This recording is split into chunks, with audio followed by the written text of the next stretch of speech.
Hey everybody, happy Monday. Happy last Monday of January 2021. I get to say this every month because I always do the last Monday call.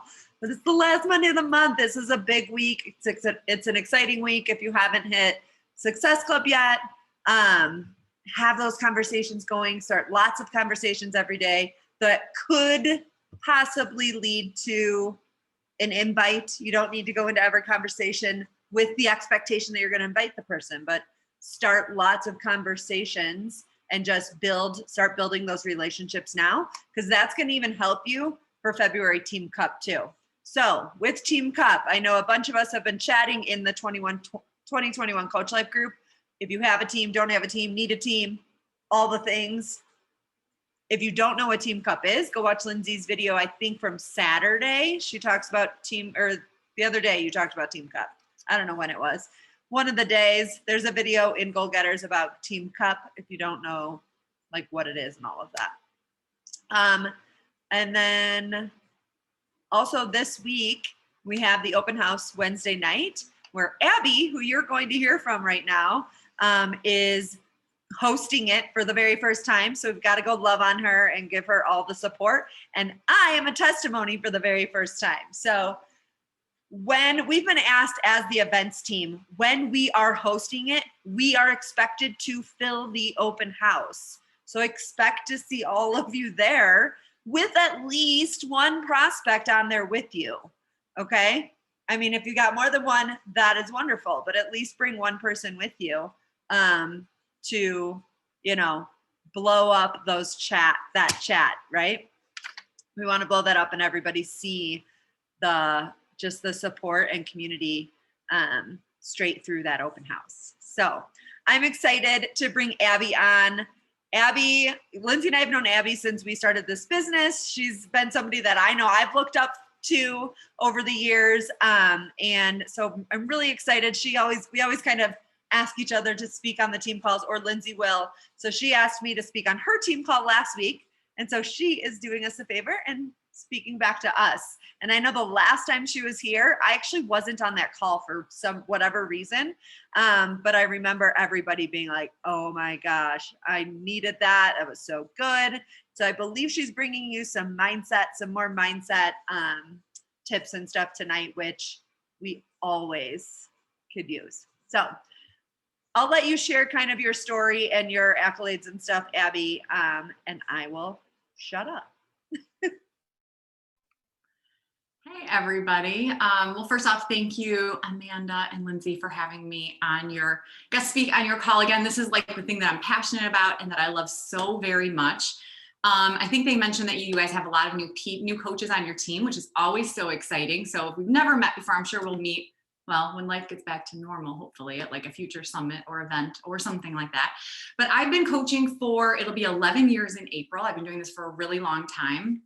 And I'm going to give you guys, because I've shared my story many times, I'm just going to give you guys a super short version.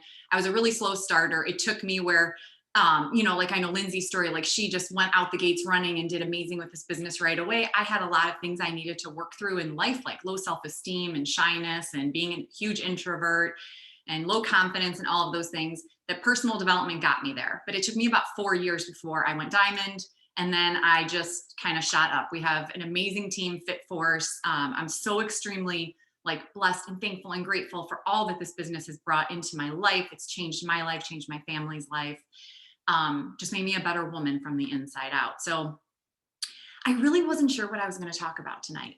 And because and I'm just, I know, just because even though I don't know every single one of you, I know Lindsay and I know Amanda and I know some others on here, and I know this is a safe space. So I'm just going to talk totally blunt, right? And just because that's who I am anyways. I went to my team, it's been a hard 24 hours for me.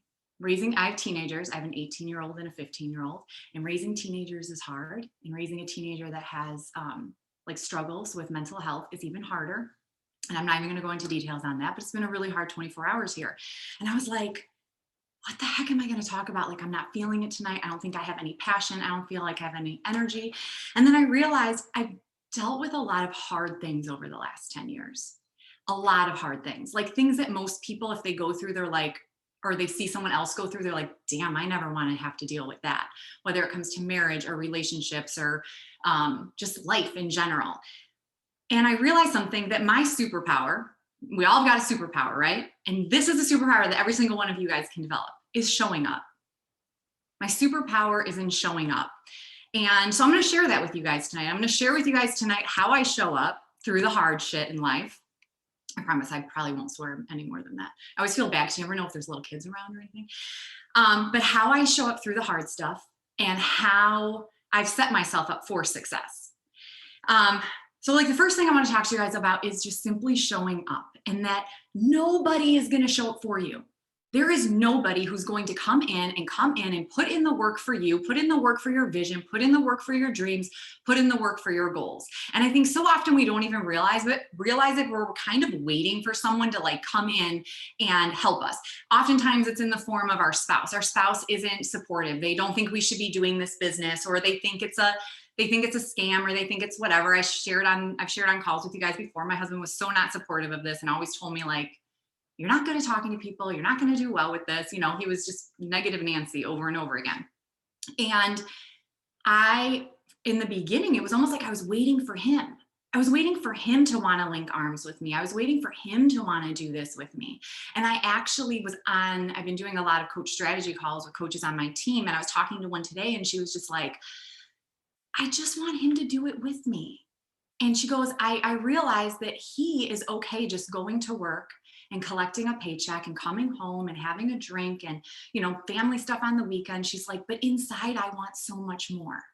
And I was like, girl, that was me. And I had to stop waiting around for Paul, which my husband is totally fine with me always sharing about his stuff. Because he has come around. I was like, that's why I had to stop waiting around for Paul to almost like give me permission to run with these dreams and these goals and things that were placed on my heart.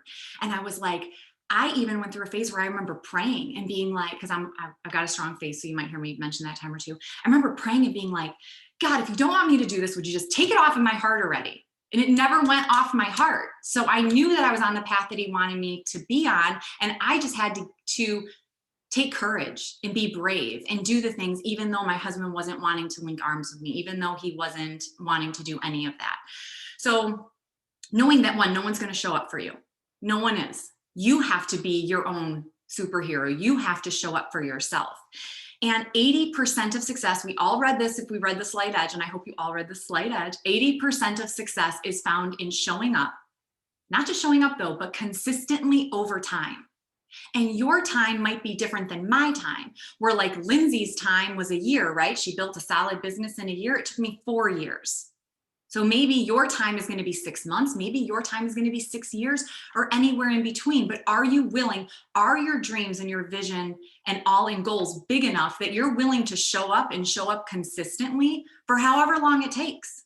Do you believe in it that much? And knowing that consistency is key, and that especially when it comes to the business, every time you stop, I want you guys to hear this. Every time you stop, you're starting back over. Every time you decide that I'm not going to show up on social media anymore, or I'm going to stop like going in my stories. I just don't feel like it. And you take a week off, which turns into a month. Every time you start over again, you're starting back over again, because you've lost a little bit of credibility on social media. It can be done, because I did it back and forth for 4 years. And then eventually I figured it out. I'm not saying like, because you stop for a little bit, you need to give up. What I'm saying is you're making it harder on yourself. Every time that you stop and say, oh, I'm just going to take a step back. I'm going through a hard season. Or the kids just started school. I'm just going to like take a step back for a couple of weeks until I get the kids like situated with school. Or it's the holidays. I'm just going to take a step back this month because we have so many parties and family get-togethers and Christmas shopping and all of the things, right? How many of you guys have said that? And it's about showing up even through all of those things. And learning that, because showing up consistently in all areas of life is the only way that you're going to have a thriving life. And I'm pretty sure that every single one of you are like showing up to this call at 7:30 on a Monday night because you see the vision of this and you want something more and you want to grow into something more. And so it's about showing up no matter what's going on. So like, I want to share a quick story with you guys about 2 weekends ago. So I'm running this, like, it's called Level Up by Showing Up group for leaders on my team. And we run calls on Sunday evenings it's just for 4 weeks. And Saturday, my big desktop computer crashed. And then I call the Apple store. They can't figure it out over the phone. They're like, you're going to have to bring it in. We only have a 5:30 appointment, all the way like 35 minutes away. And I'm like, oh my God, okay, fine. I'm going to be cutting it really close, but like, I can do this. So drive 35 minutes, drop off the computer, driving home, we get a screw in the tire. Because all of a sudden, like the pressure in the tire starts to go low. So my husband, he was with me. He's like, okay, we're going to stop home. We're going to get my car. We're going to drive your car to Discount Tire to leave it there overnight so they can like plug the hole or whatever in the morning. I literally walked in the door, still hadn't had dinner yet. Had planned on eating and all of that, like with like a minute to spare. And my heart is racing and I'm getting on this call. And I ended up sharing with him, I'm like, how many of you guys would have went through that? Like all of those different things. You haven't eaten yet. You're stressed out. All of these like stressful things just happened.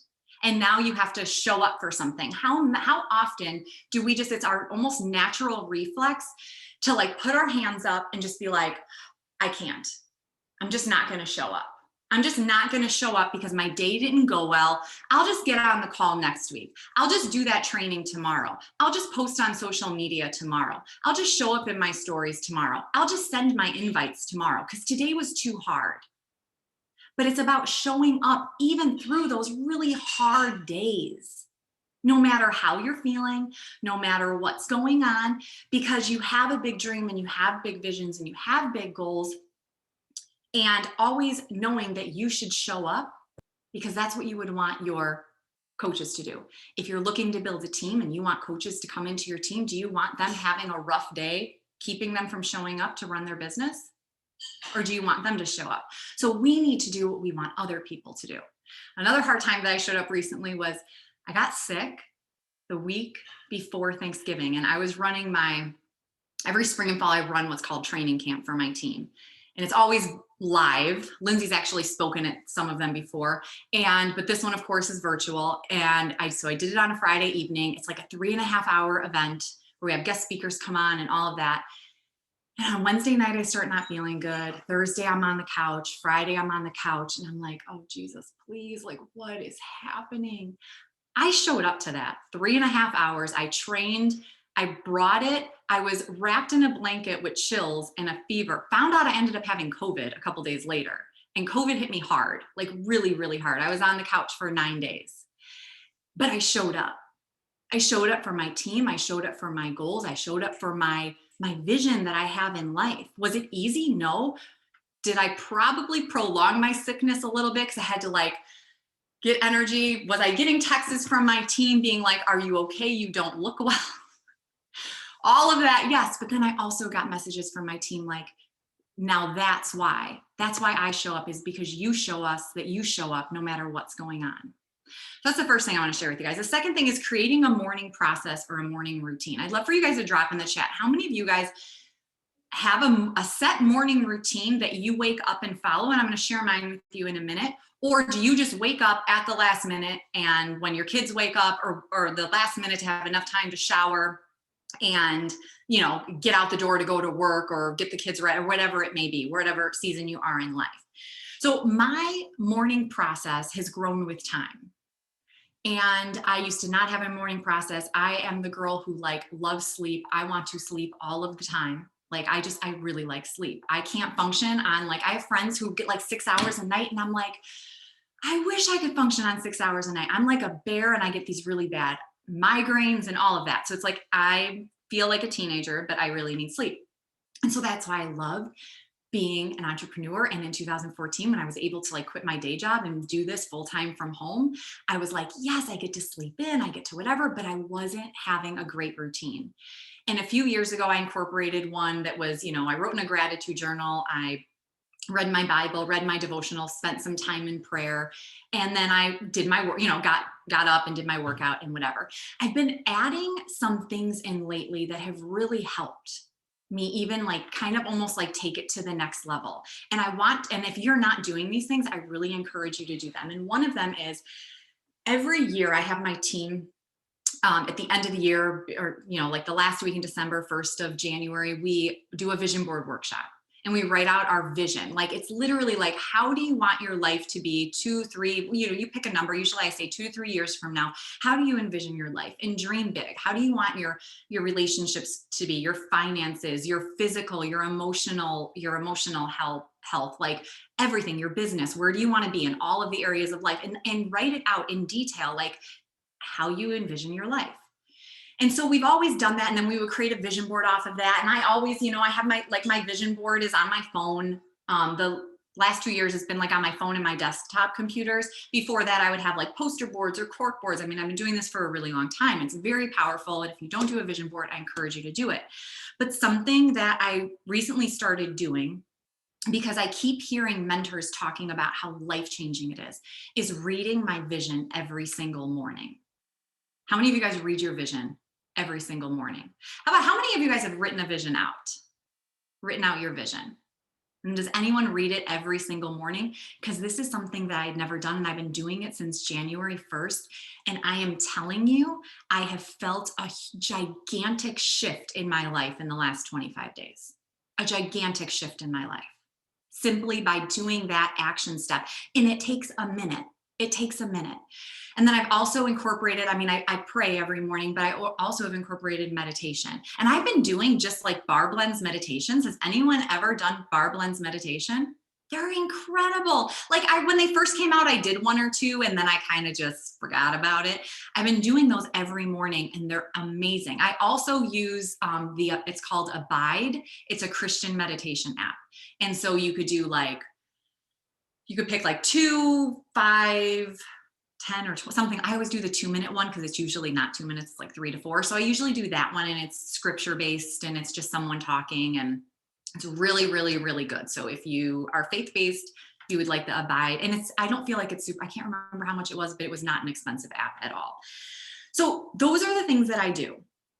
And we all have time. So mine has obviously started off small, and it's grown into something bigger. Now mine takes me anywhere from 30 to 60 minutes every morning. But we all, if you don't have a morning routine yet, we all have 10 minutes. And Tony Robbins says, if you don't have 10 minutes, you don't have a life.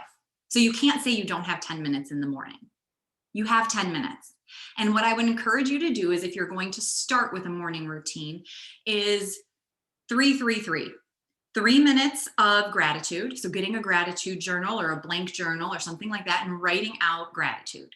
3 minutes of visualization, and in that you're reading your vision. And then what I do is after I read my vision, I take a moment, and I just kind of like in my mind's eye walk myself through my day and how I want my day to go and the energy that I want to bring to my day. And then the third thing is 3 minutes of prayer or meditation, depending on your belief, whatever. I now do both, but wherever you feel with that. And just remember that how we start our day is how we live our day and end up living our life. So the way you start your morning is very powerful, and knowing that you can't pour from an empty cup. So that's why starting our morning is so important, because we really need to focus more on filling ourselves so that we're overflowing, and that overflows to our spouse, to our children, to our clients, to our coaches, to everybody, our coworkers, whoever our paths meet. And I wanted to share a super quick prayer with you guys. I actually heard this from Moira Kusa. Is that how you say her name? Or the top coach? And if you guys have heard this, maybe you have, but I use her Rise Up planner, and I read this in there, and it says, God, this is what I've been praying for you have it too. I love that. It's in there. It says, God, take me where you want me to go. Let me meet who you want me to meet. Tell me what you want me to say, and keep me out of your way. So whether you believe in Jesus or Buddha or the universe or whatever, I think we can all say that prayer for our business. How many of you guys are praying for your business on a regular basis? Something I've been doing for years is I was more praying. I love that prayer that I've recently incorporated, but praying and asking God, draw leaders to my business. Help me to step up. Help me to be the leader that my coaches need and the coach that my clients need. And so making sure that that's something, nothing is ever too big or too small. So making sure that we're taking that time to pray for our business. The next thing I wanted to talk to you guys about, and I'm not going to spend a lot of time on this at all, is the power of personal development, because I'm sure it's been like drilled into you. If you've been in this business for 1 minute, it's been drilled into you, the power of personal development. You heard me mention it earlier about the role that personal development played in my life. And just knowing that personal development helps us get to the place of the mindset shift of knowing that life is not happening to us, it's happening for us. And once we can get to that place, everything in our life begins to shift. And we begin to see the world in a completely different way. And I'm going to talk to you guys in a little bit about flipping the script of negative thoughts, but just knowing that it's not the thing to push to the last minute. It's not the thing to push to tomorrow. It's the thing to do first thing. It's the thing to do first thing, and making sure that we're getting in 10 pages or 20 minutes. And here's the thing. If you struggle with mindset, if you struggle with self-esteem, confidence, if you struggle with negative thoughts, if you struggle with all of those things, then you need to 10x your personal development and really feed your mind. You have to view it as like, okay, I'm eating the right foods to fuel my body. I'm moving my body and I'm working out with my fitness. Now, how are you feeding your mind every single day? Because I share with my clients, and I know you've heard it, that it's, 70% nutrition, 30% fitness, but it's 100% your mindset. And you need to get your mindset right to get to that place of living a thriving life. So what is one thing that you can commit to daily this week to up your level of personal development? So I'd love for you guys to drop that below. When we get our personal development, it doesn't have to cost you anything. There's these things called podcasts that are free, and there's a million of them out there. So I really encourage you to, talk to your leaders and figure out what podcasts that they really enjoy. And books, I'm sure you guys have a book list. Get it on audio or read whatever you love the most and just do it. Just commit to it. It has to be a non-negotiable. And as I tell my team all the time, be an effing adult. Be an effing adult and do your personal development every single day. The next thing I want to talk to you guys about is fail to plan, plan to fail. So this is something that's helped me a ton, is Sunday planning sessions. Do you guys take time on Sunday or Saturday? And I don't encourage you to do this Monday, because Monday you should be getting to the grind of working, right? You should already be into your week. It shouldn't be Monday morning time spent planning your week. So is anyone, you can raise your hand or drop in the chat, are you spending time on Sundays, like looking over all of the personal stuff, which is your relationships, date night, different things like that, your workouts, when you're grocery shopping, when you're meal planning, if you clean your house, when you're doing that, all of the things, all the personal things, if you're a mom, all of the mom life things that you have to fit in. And it's like blocking all of those things in, and then blocking in your business. When are you working your business? And taking time to actually do this and not just say you're going to do it. You can get planners on Amazon for like next to nothing. Amanda showed it. Mine is right here too. I'm like obsessed with the Rise Up planner. I use it all the time. I carry it around the house. It goes upstairs in the evening with me so I can read my vision, because I go into this one room upstairs in the morning, and it's just with me all of the time. So it's $60, but you can get one for like $10, $15 off of Amazon. Do you have a planner? Do you have something that you're planning in? Are you looking ahead at your week? Are you planning out your social media? Are you thinking about, or are you just trying to come up with it on the fly and then wondering why you haven't posted for 5 days in a row? All of those things. So all business things, all personal things, all of the things. And then taking a 2-minute planning session every morning and every evening, where you're opening up your planner. You're writing out a quick to-do list. I usually write my to-do list the night before. So I'm looking at my planner and I'm jotting down like some to-dos that I know I need to get to, and asking yourself 3 questions. What are my goals for the week? Because we want to keep our goals at the forefront, right? If your goal is to to help 3 people a month, that means that you need to be getting 1 person started a week. But if we're not like breaking that down and waking up on Monday morning to help 1 person that week, chances are all of a sudden it's the end of the month and we're scrambling, right? Trying to figure out like, oh my gosh, who can I ask? What can I do? I haven't done anything. I haven't sent out any messages. But if we're waking up on Monday morning with that thought of like, what are my goals for this week? What are my business goals? What are my personal goals? What do I need to do? How am I going to own my day? So asking yourself that every morning and night, how am I going to own my day? And then what needs to shift? Because here's the thing. We can have this beautiful like plan on Sunday, and guess what happens? Life throws us curveballs all the time.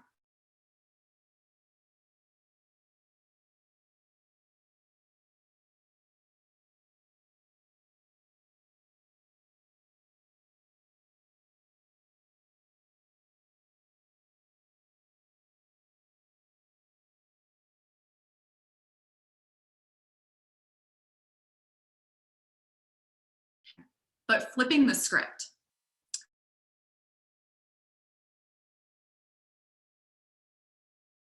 I'm not an envious person or I'm not a jealous person, because we all have those times where we feel a little bit less than, or we feel a little bit inferior.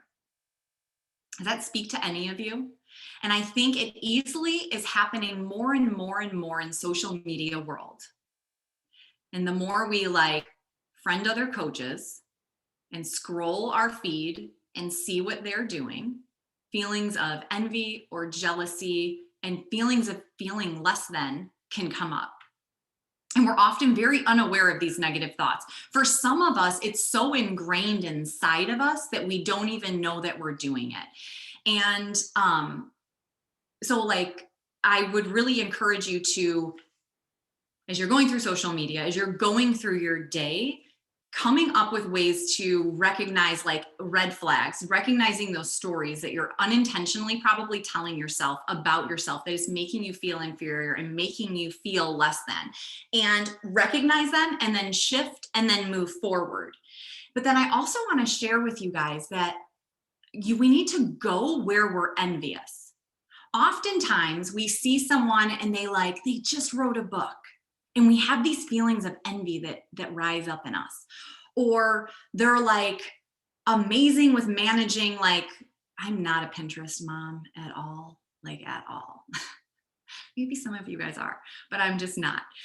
Or maybe it's like, so I want to share a story with you guys. When I remember when I first became a coach, being very envious of Christina.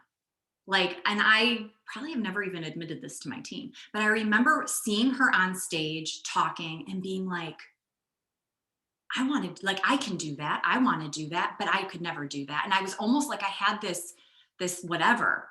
And it was because I believe that we're supposed to go where we feel envious. It's because I believe God had planted something inside of me that I was supposed to I was supposed to build the confidence, build the skill set, build the things that I needed to do, because I had this desire in me that in the moment it was coming out as envy and jealousy, but it was really my path in life and where I needed to go. So are there women in your life, people that you see on social media or in this business or maybe at your church or in your friend group or something, and they're crushing something in life and it makes you feel a little bit envious? I'm a believer that that's the thing that we need to start moving towards. That's the thing that we're supposed to get that skill set and get a little bit better at and gain that confidence in, and then go out and do the same thing. So if every time you see someone like create like a course or an ebook or write a book, or maybe they're blogging. I remember being like, I just recently started blogging a few months ago and being like so envious of people who blogged. And I'm like, their stuff always looks so great and I'm never going to be good at it. And you know what I had to learn? I just have to do it because I'm going to suck at it. I'm going to suck at it. Because they all sucked at it when they first started. And they only got better by actually taking action and doing it. But I had this on my heart for years. Like, I want to blog, but then I would talk myself out of it. Nobody's going to want to hear what I have to say. And I'm not going to be a good writer, and all the things, all of the negative thoughts in my head. But then I would look at bloggers and be like, oh my gosh, but that's like so amazing. And it's just not fair. Like, how do they figure it out? Like all of the things, right? And I just had to get to that place where I was like, okay, I'm just going to move in this direction.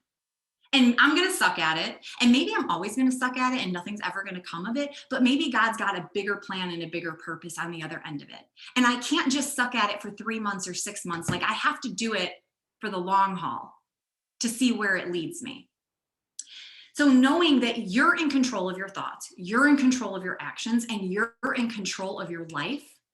And it is never, ever your circumstances that define your life. It's how you respond to them. And you've all heard that quote. I like preach it to people all the time because I grew up in a very negative environment.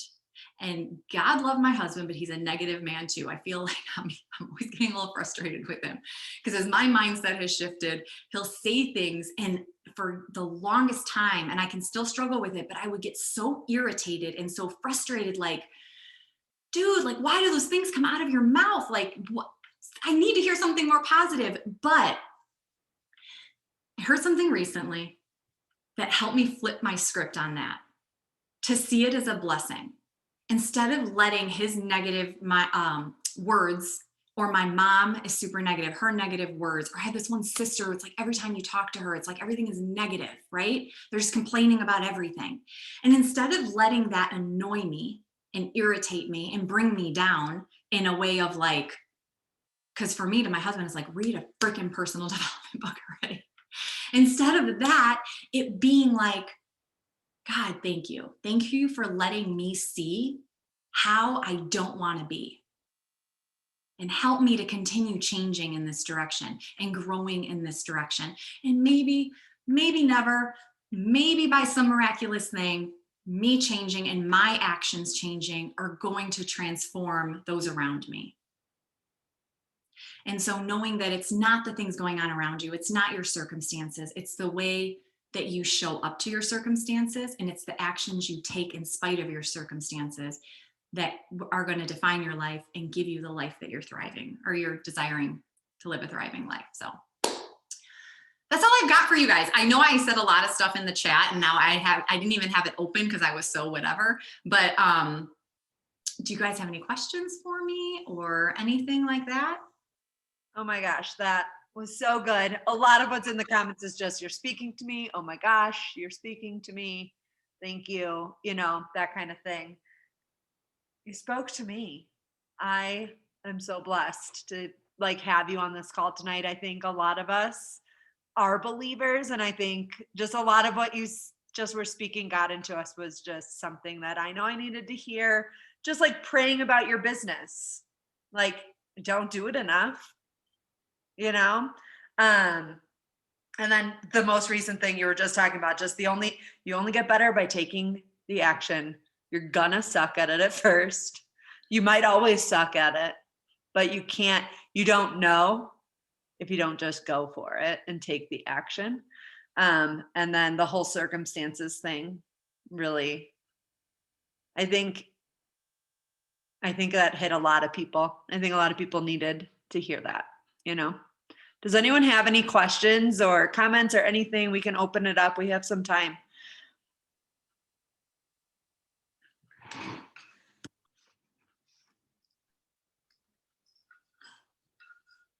Someone unmuted, no? Anyone? Nothing? Okay if you guys don't. I know I'm usually like a 30-minute or less training. That's what my team does, is like 30-minute trainings. But yeah, because their team calls are 30 minutes. We just have a leader who likes to talk a lot. It's because if you guys know Gems. Hey now. That's because me and Lindsay are opposite Gems. I'm an Emerald, where I'm just like time efficient, like get in, get out, like give the whatever. She just loves to pour into people, which is amazing. So no, I love it. I'm just teasing, Linz. Do you have anything to say, Lindsay? I'm like, hey, what do you guys want to talk about? You want to know what I had for dinner? What are you doing? What color toenail polish you got on? Oh, shoot, it's 8:15. We haven't started yet. No, I loved that. I think my favorite thing that you said, Abby, was how you start your day, like your outlook on your morning, or how you said this. I forget. It's how, like, your outlook on your morning is how you're going to look and carry through your day. And how you do that day after day is how you carry through your life. Like, however you worded that, like, that's something I know, and that's something that, you know, I've heard in different ways, but the way that you put it tonight, when you said it, I was like, yes, like that needs to go on a shirt. yeah, I said the way you start your day is the way you live your day, or show up to your day. And what did I even say? Now I don't even know. How we start our day is how we live our day in life. Yes. Yeah. That was great. And you guys relate to Abby, because I used to I am not a, does anyone want to talk about mornings with me? I struggle with mornings so much. I'm not a morning person. I will sleep to the last minute. I hate, I hate being tired in the morning and like having to get up. Like I was a lot like Abby, where especially when I was able to stop working, I was like, Rob would be like, you just need to get up early and do what you need to do. And I'd be like, no, I don't, because I'm home, so I don't have to. Like it was very ego driven. Like I'll run this however I want. And then I was just chasing my tail, and I didn't have peace here. So peace wasn't anywhere else.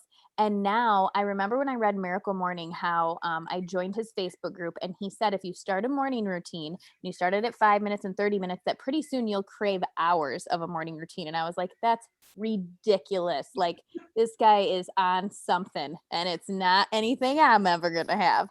And now when I get up, if I don't have at least 90 minutes of a morning routine, I'm like, have to really focus on not being edgy. Like, because it's just fills me, and it's like just unbelievable. But like Abby said, it came in layers. It was 30 minutes, and then it was like 40. And then, I meditated, and it was like for 5 minutes, 10 minutes. I can't meditate past 10 minutes. Now, if it's like under 20 or 30 minutes, I'm like, son of a gun. Like, I'm barely even meditated. It's just funny. So anyway, I loved it all. Thank you, Abby. You're welcome. Yeah, the morning routine definitely is a big one. So if you don't have one, that's a challenge and a goal for you, is to create something, whether it's 5 minutes. I think that he says that in Miracle Morning. Get up 5 minutes earlier, then 10 minutes earlier, then 15 minutes earlier. But you have to start your day with you. So I'm reading the book, and I have book club after this in like 20 minutes, but I'm with my team, but I'm reading Think Like a Monk by Jay Shetty. I don't know if you guys have read this. And he said something in this, and I don't remember what chapter it was in, but that really spoke to me. And he said, so often we think that we can't wake up earlier because we don't want to sacrifice our sleep. And he said, we're like a slave to that snooze button, right? And we're hitting snooze, and that's mess. And so I don't remember how he exactly worded it, but we don't need an alarm for the morning. I mean, I think I still would, but we need an alarm for nighttime. We need an alarm to go off that tells us when we need to end our day and when we need to go to bed. Because how often are you like, I need to be in bed by 10 so I can wake up at 5 and get 7 hours of sleep or whatever, right? But then all of a sudden 10 o'clock rolls around, and then it's 10:30, and it's like, oh, let me just do one more thing. Or, oh, I'm just going to like watch one more show. Or, oh, I just need to decompress a little bit. That's what I do. I use like TV is like my decompressing. And next thing you know, 3 hours later, you're like, dang it, I'm going to get like 4 hours of sleep. And so he talked about setting an alarm for nighttime. And so like reverse engineering that. I need to be up. So say you have to leave for work at X time, which means you have to be up by 5 to get in a morning routine, get in your workout, shower, and not be frantic. Something I was just sharing with my husband, because he did the stupidest thing. Listen, I love Paul. I feel like I've said like bad stuff about him. I really love him. I wake up a couple days ago, and there is Shakeology splattered all up one of the cabinets. And I'm like, I call him, and I'm like, what happened? Like, what happened? And he was rushing, and we had a NutriBullet that he was using. And I don't know how it happened, but my spoon stayed in the NutriBullet, and then I turned it on, and it was making a funny noise, but I didn't know what it was, and I didn't see it until I got in the car with the thing. And then he found the spoon inside, which he broke the blender and like made a mess. And he's like, I just didn't have time to clean it up. And we had this like long discussion about, how do your mornings feel? And he's like, I'm usually really anxious. And I was like, do you like living your mornings feeling anxious? Like waking up at the very last minute with just enough time to jump in the shower, get on your clothes, and make your shake and like run out the door. I'm like, just go to bed. Or I said, just wake up 15 minutes early. He's like, but he worked midnights. He's a police officer. He worked midnights for 12 years. And he's like, I like that I'm on the day shift now. And I'm not. He's been on the day shift for 5 years. It's not like this is his first year. But he's like, I like my sleep. He goes, I did midnights for 12 years. Like and I'm like, Paul, I'm not saying sleep less. I'm saying go to bed 15 minutes early so you can wake up 15 minutes earlier. So you can like sit and have your shake at the counter and read your Bible. Cause he'll only read his Bible like on the weekends. And he's like, I just don't have time during the week. I'm like, 15 minutes, just shift it. Like go to bed 15 minutes earlier, wake up 15 minutes earlier. And there goes all of the stress and me not yelling at you every day because he'll usually just stuff is everywhere.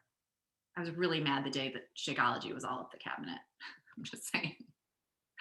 But I don't know where I was going with that. But my point is are you living an anxious morning?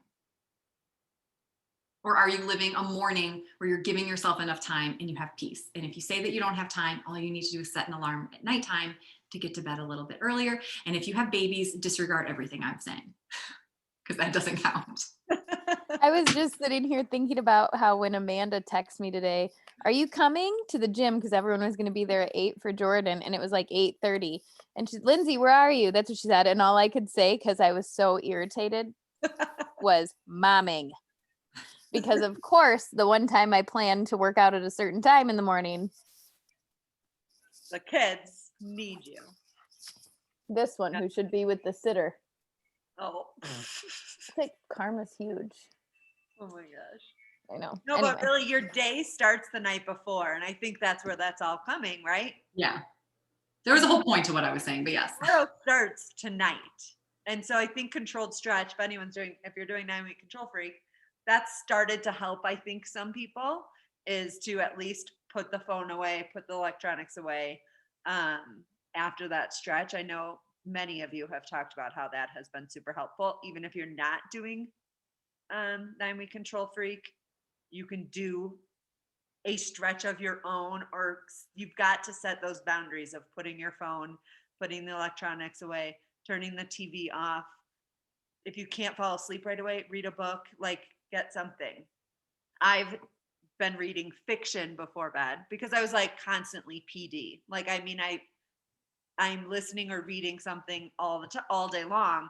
And I feel like when I was reading PD at night, I would just fall asleep. Anyone else? And so I started reading fiction before bed and kind of getting lost in a fictional book. And then I'm okay if I fall asleep to it. So yeah, reading for fun instead of reading for constantly filling my mind for the last 7 years. So if you're feeling that way, it's okay. You still need to do your PD, but reading for fun might be something that might be helpful for you as well.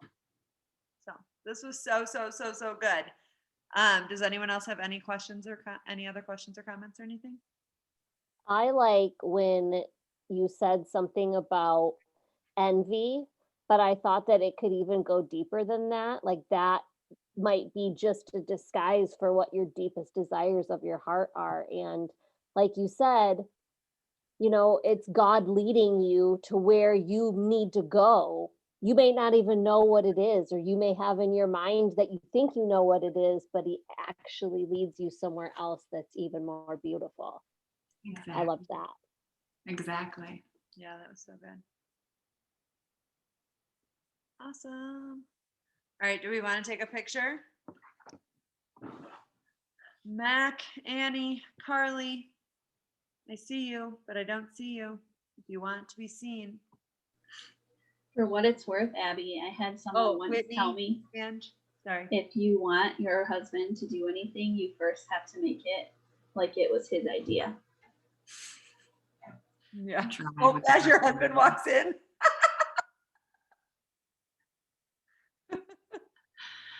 Well, I've been married for 20 years. I'm pretty sure he's just set in his ways. It's okay. That's another prayer. Lord, help me not to want to change him. I leave any changing in your hands. That's something I'm praying for. A good one. All right, we'll just do a picture because it's just easier to share. Oh, actually, we can do a boomerang now. Oh, look at Lindsay. That's good. Because now we're all in that same chat thread. Hang on. Okay, good.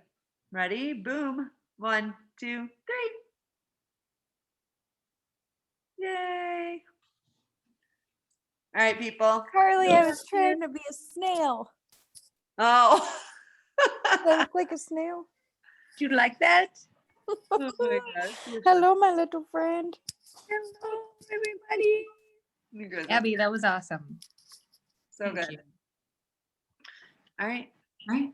Have a Thank good you guys. Thank you. You want to say bye? Thank you. Thank you, Abby. We appreciate you. Oliver. And let's rock Wednesday. I'm so Yes, excited. I know. I'm excited. It's going to be amazing. So excited. Take Thank you, all my Wednesday. friend. All right. Oliver. Bye. baby.